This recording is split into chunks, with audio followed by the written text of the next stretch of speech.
Cette leçon, maintenant, elle se basera principalement sur toujours la classe dialoguée, question-réponse, mais on va voir un peu ce qu'on trouve derrière une question fermée, plus facilement. Donc, j'ai déjà donné bien sûr les grandes lignes tout à l'heure, mais ça permettra d'avoir une facilité peut-être de compréhension. Alors, une question fermée est une question qui attend une ou plusieurs réponses précises. C'est ça la différence, c'est précise. Sa correction est relativement aisée dans la mesure où il n'y a pas d'hésitation sur la réponse attendue et peut marquer parfois donc de nuances. Peut marquer. Donc, ici, comme je vous disais tout à l'heure, une question fermée, je ne peux pas m'éloigner, ça reste toujours pour arriver à un point bien précis. Donc, c'est-à-dire, il faut une réponse bien précise. Mais c'est vrai qu'elle peut venir de quelque chose qui est légèrement vague, mais c'est à nous de les recadrer pour arriver à une réponse bien déterminée. C'est comme si je demandais un truc mathématique, ça plus ça fait quoi? On va tout doucement, on y approche, oui, c'est pas ça, jusqu'on arrive à la bonne réponse. Il n'y a pas de l'à peu près, c'est la bonne réponse. Donc, c'est ça. C'est vraiment, ça c'est une question fermée. Et tout dépend du thème. Le thème sur lequel vous allez travailler, vous allez savoir si c'est des questions fermées ou ouvertes. Je pense que c'était clair déjà avec tout à l'heure. Alors là, c'est une réponse qui sera précise, une correction aisée. On a facile à la corriger, puisque c'est pas vague. C'est juste, c'est pas juste. Voilà, il n'y a pas d'autre possibilité.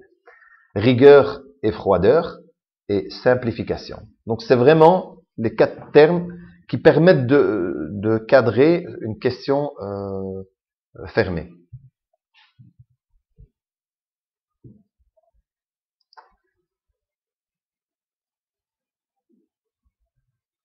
Alors on va prendre quelques exemples de questions fermées. Alors. Combien a de pattes l'animal que vous voyez sur cette photo? J'en ai pas mis là, mais j'aurais pu lancer une photo. Je mets un petit chat, il a combien de pattes? Il en a 4. Il n'en a pas 3, il en a 4. Enfin oui, ça pourrait arriver, mais il en a 4. Vous voyez, la réponse, elle est précise. Mais c'est vrai que avant d'y arriver dessus, on aurait pu faire des systèmes de devinettes, des questions, des réponses. Mais à la fin, la réponse, elle ne peut pas être autre que la bonne réponse, enfin, que la réponse qui est devant nous. Alors, quelles sont les différentes parties du pied à coulisses? C'était en 3. Pied à coulisses, on cite 3 trucs du pied à coulisses, et puis c'est tout. Et pied à coulisses, c'est quoi? C'est, vous voyez, le système pour pouvoir mesurer soit l'intérieur d'un tuyau ou bien l'extérieur et qu'on déplace facilement avec un truc de millimètre. Donc, il en a un nombre et puis c'est tout. J'aurais pu mettre la photo là, j'ai pas mis. Qui a inventé le dynamo? C'est A ou c'est 2 ou c'est, mais c'est tout. C'est pas, voilà. À quel instrument mesure-t-on donc la vitesse du vent? Avec quel instrument? Vous comprenez? Ça, c'est une question fermée. Vous allez me dire qu'on avait compris tout à l'heure. Mais bon, en mettant ça dessus, c'est plus facile.